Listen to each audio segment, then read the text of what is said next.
Benar-benar ingin Anda jalani seorang pria, membeli sebuah kastil terbengkalai berusia 100 tahun. Dia membersihkan halamannya sendiri, merenovasi lengkungan vintage, dan membangun balok dan kolom dari kayu gelondongan untuk menghidupkan kembali kastil yang sudah berusia puluhan tahun. Dengan catu daya ponsel Denny terpasang, bukan hanya ruang bawah tanah yang menyala. Seluruh kastil diterangi. Penduduk desa dalam radius 2 km mengira hari sudah pagi. Mereka sudah bekerja di ladang, tapi hanya untuk berjaga-jaga. Denny memiliki 2 panel surya. Dia membersihkan balkon di lantai 1. Kemudian dia mengambil salah satu panel dan menaiki tangga dengan hati-hati. Lalu dia bisa membuat lubang di sudut-sudutnya. Hubungkan kabel yang sesuai. Ini juga dapat memasok daya ke daya seluler agar panel menerima lebih banyak sinar matahari. Denny membuatkan bingkai kayu untuknya. Sudut yang tepat akan meningkatkan tingkat konversi lebih banyak lagi. Selama 2,5 bulan terakhir, Denny sibuk membersihkan ruang bawah tanah. Akan menghabiskan banyak uang untuk mendatangkan pekerja lokal. Itu akan menjadi biaya yang sangat besar.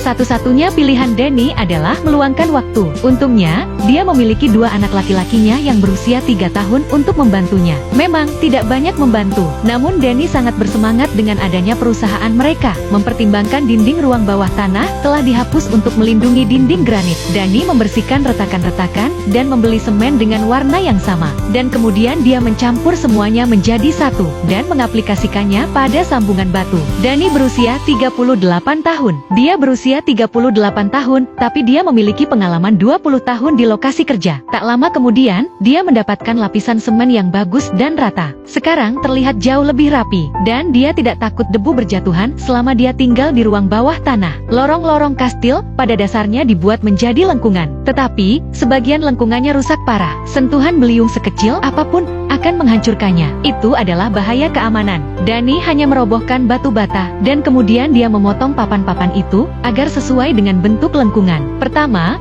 buatlah cetakan lengkungannya. Kami akan memasangnya di bawah kusen pintu dan menopangnya dengan tiang baja. Lalu kami meletakkan batu bata merah yang sama di atasnya.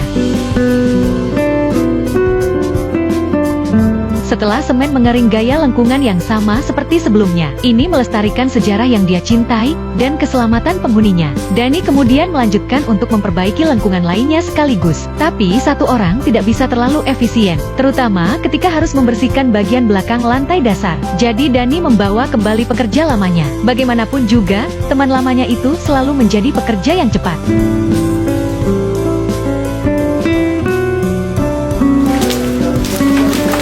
Saat pembersihan berlangsung, Denny menemukan beberapa spray yang terbakar. Meskipun mereka tampak indah, sayangnya, spray tersebut tidak bisa digunakan kembali. Mereka bertiga membutuhkan waktu 10 hari untuk membersihkan lantai dasar, dan ada ekskavator di luar setiap saat. Sampah dari kastil dipindahkan ke truk. Kemudian Denny menggunakan blower untuk memindahkan semua pasir dari lantai ke pintu. Melihat lantai dasar, itu benar-benar berubah. Bahkan para pekerja pun merasa bangga. Mereka tidak percaya betapa banyak yang telah mereka lakukan. Debu dan puing-puing yang dulunya menumpuk setinggi 1 meter sekarang sudah tidak ada lagi, karena tangga asli telah dibuang. Untuk menjelajahi lantai pertama, Denny membeli banyak kayu, dan membuat perancah yang kokoh. Yang harus dia lakukan hanyalah memanjat, dan membersihkan tiang-tiang tembok. Meskipun api hampir menghancurkan tempat itu, tapi itu tidak merusak struktur utama. Denny kemudian mengukur panjangnya, dan memotong kayu agar sesuai, dan memasukkan balok-balok itu ke dalam lekukan. Dan bahkan Denny tidak mengalami kesulitan untuk menarik palang di atasnya. Setelah memastikan itu aman, dia memasang sisa kayu lainnya. Setelah platform lantai 2 disiapkan, sekarang, Anda bisa masuk ke dalam kamar tidur yang sudah berdebu selama puluhan tahun melalui balok-balok yang kokoh.